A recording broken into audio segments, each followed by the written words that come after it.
जय हिंद। कैसे हैं आप? एक बार फिर आपके अपने चैनल गुरु गंगा में आपका हार्दिक स्वागत है। आज के वीडियो में हम लोग भारत में शिक्षा के विकास पर आधारित टेस्ट सीरीज को हल करेंगे, प्रैक्टिस सेट को हल करेंगे। इसमें 27 महत्वपूर्ण प्रश्नों को शामिल किया गया है। ये बहुत इंपॉर्टेंट प्रश्न है बीएड बीटीसी सबके लिए, TET super TET TGT PGT UGC NET UPSC UPPSC सबके लिए। तो चलिए शुरू करते हैं आज की इंपॉर्टेंट कक्षा। पहला प्रश्न कहता है, भारत में अंग्रेजी शिक्षा का मैग्ना कार्टा किसे कहा जाता है? भारत में अंग्रेजी शिक्षा का मैग्ना कार्टा किसे कहा जाता है? ए वुड डिस्पैच 1854 को, बी 1813 के चार्टर को यानी आज्ञा पत्र को, सी मैकाले के विवरण पत्र को जो 1835 में आया, और डी कहता है आकलैंड के विवरण पत्र को जो 1839 में आया। इसमें भारत में अंग्रेजी शिक्षा का मैग्ना कार्टा किसे कहा जाता है? बहुत इंपॉर्टेंट प्रश्न है, तो आप इसका उत्तर बताएं। जी, वुड डिस्पैच 1854 को ही भारत में अंग्रेजी शिक्षा का मैग्ना कार्टा कहा जाता है। भारत की नई राष्ट्रीय शिक्षा नीति की घोषणा किस वर्ष की गई? ए 1968 ईस्वी, बी 1986 ईस्वी, सी 1979 ईस्वी और डी 1991 ईस्वी। नई राष्ट्रीय शिक्षा नीति की घोषणा किस वर्ष की गई भारत में? जी हाँ, 1986 ईस्वी। विश्वविद्यालय अनुदान आयोग यानी यूजीसी यूनिवर्सिटी ग्रांट कमीशन की स्थापना किस वर्ष की गई? ए 1956 ईस्वी, बी 1961 ईस्वी, सी 1964 ईस्वी और डी 1985 ईस्वी। तो इसका सही उत्तर है 1956 ईस्वी। नवंबर 1956 ईस्वी को यूजीसी यानी विश्वविद्यालय अनुदान आयोग की स्थापना की गई थी। राष्ट्रीय शैक्षिक अनुसंधान और प्रशिक्षण परिषद की स्थापना कब की गई? यानी एनसीईआरटी की स्थापना कब की गई? ए 1950 ईस्वी, बी 1956 ईस्वी, सी 1961 ईस्वी और डी 1981 ईस्वी। बिल्कुल ठीक उत्तर है आपका 1961 ईस्वी। आगे देखिए, राष्ट्रीय साक्षरता मिशन की शुरुआत कब हुई? ए 1982 ईस्वी, बी कहता है 1983 ईस्वी, सी कहता है 1987 ईस्वी और डी कहता है 1988 ईस्वी। राष्ट्रीय साक्षरता मिशन की शुरुआत कब हुई ये बताना है आपको, तो बताएं। 1988 ईस्वी, बिल्कुल ठीक उत्तर है। शिक्षा के 10+2+3 पैटर्न के लिए सर्वप्रथम सुझाव किसने दिया था? ए बम्बई विश्वविद्यालय आयोग 1928 से 31, दिल्ली विश्वविद्यालय आयोग 1954 से 58, कलकत्ता विश्वविद्यालय आयोग 1917 से 19 और मद्रास विश्वविद्यालय आयोग 1936 से 1939। इसमें सही उत्तर क्या है? 10+2+3 पैटर्न के लिए सर्वप्रथम सुझाव किसने दिया था? जी हाँ, कलकत्ता विश्वविद्यालय आयोग 1917 से 1919। इन्होंने ही, इसी आयोग ने सबसे पहले यह सुझाव दिया। भारतीय शिक्षा के 10+2+3 आकार की सिफारिश किसने की थी? ए कोठारी आयोग, बी रामूर्ति आयोग, सी राधाकृष्णन आयोग और डी मुदालियर आयोग। तो 10+2+3 आकार की सिफारिश की थी सबसे पहले यहाँ पे कोठारी आयोग ने। किसने? कोठारी आयोग ने, जो 1964 से 1966 तक बना। इस आयोग के चेयरमैन थे दौलत सिंह कोठारी, जो उस समय यूनिवर्सिटी ग्रांट कमीशन के चेयरमैन भी थे। विश्वविद्यालय अनुदान आयोग के चेयरमैन भी थे दौलत सिंह कोठारी, डीएस कोठारी। उन्हीं के नाम पे इस आयोग का नाम पड़ा कोठारी आयोग। 10+2+3 शिक्षा पद्धति लागू की गई।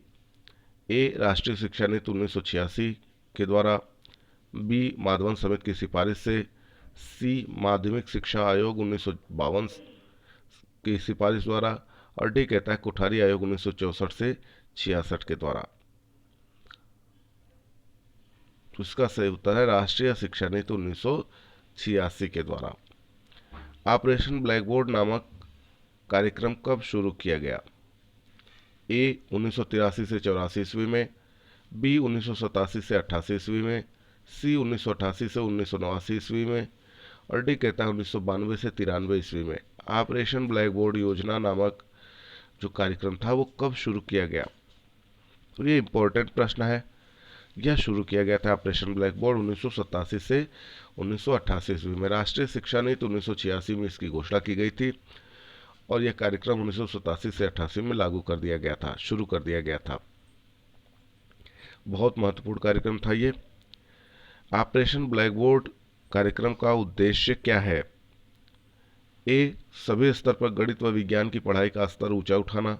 बी, एक शिक्षक वाले विद्यालय में एक और शिक्षक की व्यवस्था करना। सी, प्राथमिक विद्यालयों में शिक्षा के लिए बुनियादी सुविधाएं जुटाना। और डी, उपर्युक्त में सभी। तो इसका सही उत्तर यही है, डी वाला। ऑपरेशन ब्लैक बोर्ड योजना के उद्देश्य के तहत बात यही थी कि सभी स्तर पर गणित और विज्ञान की पढ़ाई का स्तर ऊंचा उठाया जाए। जहाँ पे एक ही शिक्षक कार्यरत है वहाँ एक और शिक्षक की व्यवस्था की जाए, मतलब न्यूनतम 2 शिक्षक होने आवश्यक है, जिसमें से एक महिला का होना आवश्यक है। प्रत्येक विद्यालय में कम से कम एक बरामदा हो, 2 कमरे जरूर हों। और प्राथमिक विद्यालयों में शिक्षा के लिए जो बेसिक इंफ्रास्ट्रक्चर है ना, उसकी सुविधाएं प्रदान करना, यह ऑपरेशन ब्लैक बोर्ड कार्यक्रम का उद्देश्य था। ये कई बार पूछा गया प्रश्न है, ध्यान से देखिएगा। नवोदय विद्यालय में दाखिला किस कक्षा में होता है? यानी नवोदय विद्यालय जो शुरू किए गए राष्ट्रीय शिक्षा नीति के तहत, तो उसमें जो प्रवेश होता है वो किस कक्षा में होता है? ए कहता है पहली कक्षा में, बी कहता है 5वीं में, सी कहता है 6ठी में, और डी कहता है 8वीं में। आप बताएं। हाँ, 6ठी कक्षा में प्रवेश होता है, ठीक ना। आगे देखिए, नवोदय विद्यालय के संदर्भ में कौन सा कथन सही है? ए, नवम कक्षा के लगभग 30% छात्रों को एक शिक्षा सत्र व्यतीत करने के लिए बहुभाषी क्षेत्रों में भेजा जाता है। बी, नवोदय विद्यालय बहुत ही लोकप्रिय शिक्षण संस्थान है जिसमें प्रतिवर्ष 30,000 नए छात्रों को प्रवेश दिया जाता है। सी, सन 1986 में देश के प्रत्येक गांव में एक मॉडल स्कूल की स्थापना करने का निर्णय लिया गया था। और डी कहता है उपयुक्त में से कोई नहीं। आपको बताना है कि इसमें से सही ऑप्शन क्या है। जी बिल्कुल ठीक है, नवोदय विद्यालय बहुत ही लोकप्रिय शिक्षण संस्थान है जिसमें प्रतिवर्ष 30,000 नए छात्रों को प्रवेश दिया जाता है, ठीक ना। मुक्त विश्वविद्यालय की स्थापना सर्वप्रथम कहाँ हुई? यानी ओपन यूनिवर्सिटी की बात की जा रही है। तो मुक्त विश्वविद्यालय की स्थापना सर्वप्रथम कहाँ हुई? ए, कनाडा, बी, चीन, सी, इंग्लैंड, और डी, भारत। इसका सही उत्तर है इंग्लैंड। सबसे पहले इंग्लैंड में स्थापना हुई थी ओपन यूनिवर्सिटी की, ठीक ना। आगे देखें, मुक्त विश्वविद्यालय की स्थापना का विचार सर्वप्रथम किसने दिया? ए, हेक्टर मुनरो ने, बी, विंस्टन चर्चिल ने, सी, क्लीमेंट एटली ने, और डी कहता है हेराल्ड विल्सन ने। ओपन यूनिवर्सिटी की स्थापना का विचार सर्वप्रथम किसने दिया? हेराल्ड विल्सन ने। किसने? हेराल्ड विल्सन ने। भारत में प्रथम खुला विश्वविद्यालय यानी पहली ओपन यूनिवर्सिटी कहाँ स्थापित हुई? ए, पुणे, बी, चंडीगढ़, सी, लखनऊ, और डी, नई दिल्ली। तो भारत में जो पहली ओपन यूनिवर्सिटी खुली वह नई दिल्ली में खुली। कहाँ पे? नई दिल्ली में। इंदिरा गांधी राष्ट्रीय मुक्त विश्वविद्यालय की स्थापना कब हुई? यानी इग्नू जिसको आप कहते हैं, उसकी स्थापना कब हुई ये बताना है आपको। ए कहता है 1984 ईस्वी, बी कहता है 1985 ईस्वी, सी कहता है 1987 ईस्वी, और डी कहता है 1988 ईस्वी। तो सही उत्तर क्या है जी? 1985 ईस्वी, बिल्कुल ठीक उत्तर है आपका। इग्नू की स्थापना 1985 ईस्वी में हुई थी। इग्नू का मुख्यालय कहाँ है? इंदिरा गांधी राष्ट्रीय मुक्त विश्वविद्यालय का मुख्यालय कहाँ है? ए, नई दिल्ली, बी, भोपाल, सी, प्रयागराज, और डी, लखनऊ। जी बिल्कुल ठीक है, नई दिल्ली। केंद्रीय अंग्रेजी एवं विदेशी भाषा संस्थान कहाँ है? ए, हैदराबाद, बी, नई दिल्ली, सी, चेन्नई, और डी कहता है कोलकाता। केंद्रीय अंग्रेजी एवं विदेशी भाषा संस्थान कहाँ है? हैदराबाद में है। कहाँ है? हैदराबाद।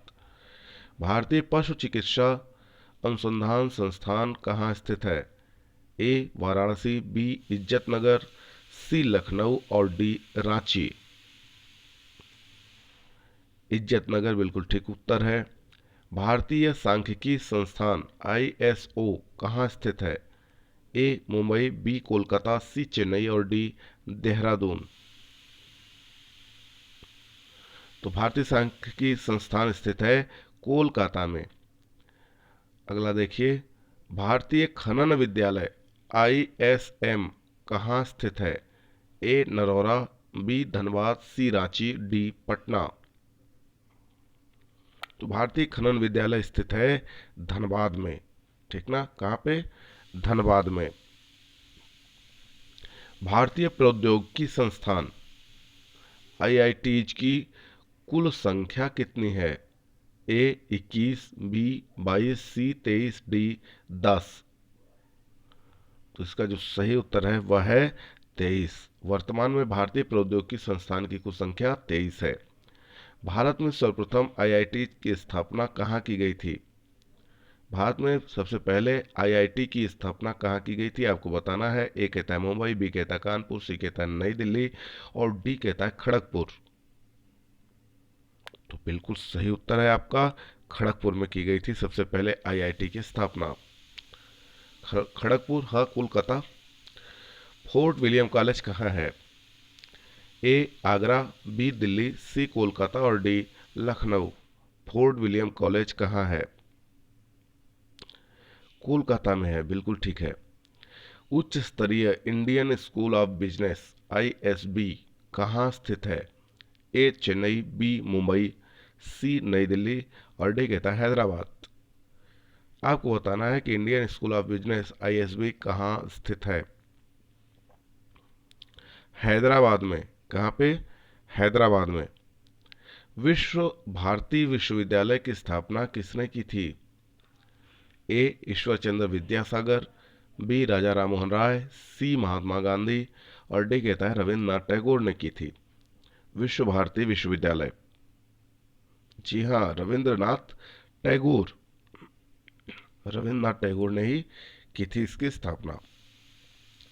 जामिया मिलिया इस्लामिया की स्थापना किसने की थी? ए रफ़ी अहमद किदवई, बी डॉक्टर जाकिर हुसैन, सी डॉक्टर फखरुद्दीन अली अहमद और डी कहता है डॉक्टर S राधाकृष्णन। आपको बताना है जामिया मिलिया इस्लामिया की स्थापना किसने की थी। जी बिल्कुल ठीक उत्तर है आपका, डॉक्टर जाकिर हुसैन। तो यह छोटा सा इंपॉर्टेंट वीडियो पूरा हुआ। यदि यह वीडियो आपको पसंद आता है तो उसे लाइक जरूर करें, अपने मित्रों में शेयर करना ना भूलें और चैनल पर नए हैं तो चैनल को सब्सक्राइब करके बेल आइकन को प्रेस कर दीजिए ताकि प्रत्येक इंपॉर्टेंट वीडियो की नोटिफिकेशन आपको भी समय से मिलती रहे। और फिर मिलते हैं अगले इंपॉर्टेंट वीडियो में, तब तक के लिए आप सभी लोगों को जय हिंद।